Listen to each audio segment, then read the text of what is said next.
Operation सिंदूर के दौरान BrahMos missile ने निर्णायक भूमिका निभाई। देश और दुनिया में उसकी चर्चा रही और इस बार 77वें गणतंत्र दिवस के मौके पर डीआरडीओ एक और घातक missile long range anti ship hypersonic missile को लेकर पहली बार आ रहा है। इसके ट्रायल हो रहे हैं। 1500 किलो की मारक क्षमता है। हमारे साथ राजा बाबू हैं जो कि डायरेक्टर जनरल हैं डीआरडीओ के मिसाइल के। आपसे जानना चाहूंगे जो नई मिसाइल डीआरडीओ ने तैयार की है, क्या इसकी खासियत आप बता पाएंगे? जो मिसाइल आप देख रहे हैं ये इस कैटेगरी में पहला मिसाइल है जो हाइपरसोनिक है। हाइपरसोनिक मतलब जो ध्वनि का वेग होता है, साउंड ऑफ द साउंड, इससे बहुत गुना ज़्यादा तेज से चलती है। ये लगभग 10 माक का वेलोसिटी से ये मिसाइल चलती है। और दूसरी बात ये है ये मिसाइल पूरा एटमॉस्फेयर के अंदर चलते हैं। जनरली मिसाइल क्या होता है, ऊपर जाके ऊपर से नीचे बैलिस्टिक ट्रैजेक्टरी होता है, लेकिन इसका ट्रैजेक्टरी ऐसा है पूरा विद इन एटमॉस्फेयर इटसेल्फ हाफ्स लेके चलती है। इससे क्या रहेगा तो जो दुश्मन का राडार होता है उसमें पकड़ में नहीं आएगा जब तक ये आखिरी वक्त तक पकड़ में नहीं आएगा। तो वही कोई इसको मिसाइल को देख नहीं सकते और वो इसका ट्रैजेक्टरी एस्टिमेट नहीं कर सकते। इसके लिए दो चैलेंजेस है। एक तो आप इसका विंग्स वगैरह देखेंगे अलग अलग दिखेंगे, बाकी जो मिसाइल से उसका छोटे छोटे विंग हो, इसमें बड़े बड़े विंग दिखेंगे क्योंकि इसका very high lift to drag ratio चाहिए, जिसका जो इतना लंबा देर चलने के लिए एटमॉस्फेयर के लिए ज़्यादा लिफ्ट का ज़रूरत है, इसलिए स्पेशल डिज़ाइन है, हाइपरसोनिक एरोडायनामिक्स कहते हैं। और इसका मटेरियल्स है वो भी थोड़ा स्पेशल मटेरियल्स है क्योंकि ये जाते हुए काफ़ी तरह काइनेटिक हीटिंग इफेक्ट्स भी होते हैं उसके लिए। इसलिए इस कैटेगरी में पहला मिसाइल है। जो इस मिसाइल से ये प्रूव होता है भारत भी इस हाइपरसोनिक मिसाइल रेस में पीछे नहीं है। हम लोग है ऑलरेडी इसको सक्सेसफुल टेस्ट कर चुके हैं पिछले साल, और भी टेस्ट रहेंगे और ऐसा वाला मिसाइल अभी बनने शुरू करेंगे हम लोग। तो इसकी आपको जरूरत पड़ी और कितने अब तक इसके ट्रायल हुए, कब तक ये फोर्सेस को मिल पाएगी? ये ऑलरेडी इसका सक्सेसफुल डिज़ाइन डेवलपमेंट हो गया, ट्रायल भी हो गया और एक ट्रायल होने जा रहा है। बट बस 1-1.5 साल का अंदर ये फिर प्रोडक्शन शुरू हो जाएगा और इन्वेंटरी में आ जाएंगे मिसाइल्स।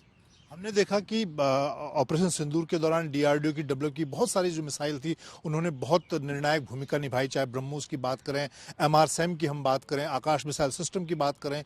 इसको किस तरह से आप देखते हैं कि इस वक्त जो पूरे वर्ल्ड ओवर देश दुनिया में युद्ध के हालात है, मिसाइल की भूमिका को कैसे आप देखते हैं? जो मिसाइल टेक्नोलॉजीज हमारे लिए एक नई बात नहीं है क्योंकि हम 20-25 साल से हम लोग मिसाइल्स में काम कर रहे हैं। आप जानते हैं जितना अग्नि सीरीज है, पृथ्वी सीरीज है, वो सब 20-25 साल चल रहे हैं। इसका जो टेक्नोलॉजी नो है हमारा पूरा डीआरडीओ का पास है। और सिर्फ एक कैटेगरी नहीं, मिसाइल में अलग अलग तरीके का होता है। कोई सरफेस टू एयर होता है, सरफेस होता है, हाइपरसोनिक है और शिप और एंटी शिप मिसाइल्स होते हैं। डीआरडीओ हर तरफ का कैटेगरी में काम कर रहा है और इसका मिसाइल्स भी टेस्ट हो रहे हैं, ट्रायल भी हो रहे हैं। तो टेक्नोलॉजी वाइज हमारे पास कोई कमी नहीं है। बस अभी क्या है, ज़रूरत है कन्फिगर करने का। अगर कोई पर्टिकुलर रिक्वायरमेंट है, हम जो टेक्नोलॉजी से हम मिसाइल कन्फिगर करके मिसाइल बना सकते हैं।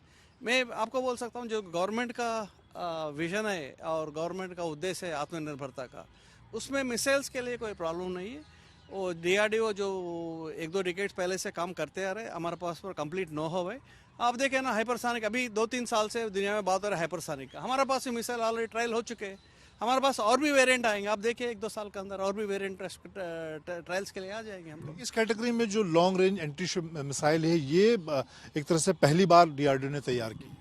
जी एंटी शिप में से पहले भी था, लेकिन इसमें एक जैसा बोल रहे खासियत है कि हाइपरसोनिक मिसाइल है। ये चलेगा मार्क 10। इसका मतलब जो ध्वनि का जो साउंड होता है उससे 10 गुना तेज चलती है। इतना चलेगी तो एनिमी इसको प्रेडिक्ट नहीं कर सकते, इंटरसेप्ट नहीं कर पाएगा। तो कम से कम समय में ये टारगेट पहुंचेगी और एटमॉस्फेयर के अंदर चलेगी और जब तक ये एंड तक नहीं जाएगा तब तक एनिमी राडार पकड़ नहीं सकते हैं। तो ये सबसे बड़ा एडवांटेज है। सवाल अभी और जो मिसाइल की हम बात करें, ब्रह्मोस एनजी नेक्स्ट जनरेशन की बात चल रही है, प्रलय पर भी लगातार उसके टेस्ट हो रहे हैं, उसके बारे में थोड़ा बता। नहीं, प्रलय का तो आप देखेंगे रिसेंटली हम एक सैल्वो लॉन्च भी हो गया। प्रलय का पहले भी टेस्ट हुआ था, अभी सैल्वो लॉन्च भी हो गया था। दो missile immediate with in seconds 2 missile launch किए हुए और यूजर ट्रायल स्टेज में है। बस बहुत जल्दी प्रलय अपना आर्म फोर्सेस में आ जाएगा। और ब्रह्मोस का भी वेरिएंट्स चल रहा है, उसका भी वो भी कुछ समय में आ जाएंगे इन्वेंट्रीज में।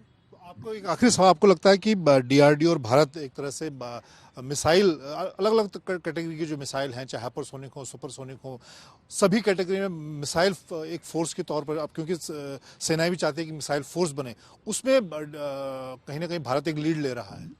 जी, मैं आपको पहले बता चुका हूँ, हमारा पास पूरा टेक्नोलॉजीज है। जो भी फोर्सेस का रिक्वायरमेंट है, हम इस टेक्नोलॉजी को कन्फिगर करके जितना भी जो भी रेंज चाहिए, जितना भी पेलोड चाहिए, वो सब बना सकते हैं। और जैसा आपने पूछा है मिसाइल फोर्स का बात, जो भी ज़रूरत होगा हम बना पाएंगे। और इंडियन इंडस्ट्री भी डेवलप हो रहा है, टेक्नोलॉजी है, इंडस्ट्री बेस है, तो बस हम बनाना शुरू करना है। बस जैसा गवर्नमेंट का डायरेक्टिव होगा वैसा हो जाएगा। बहुत धन्यवाद। तो डीआरडीओ की जो डायरेक्टर जनरल राजा बाबू, उन्होंने हमें विस्तार से बताया कि किस तरह से डीआरडीओ लगातार देश की जो मिसाइल मारक क्षमता है उसको बढ़ाने का काम कर रहा है, और पहली बार लॉन्ग रेंज हाइपरसोनिक जो एंटी शिप मिसाइल है उसे गणतंत्र दिवस की परेड के दौरान पहली बार देश और दुनिया के सामने रखा जा रहा है। कैमरामैन कृपाल के साथ मंजीत नेगी।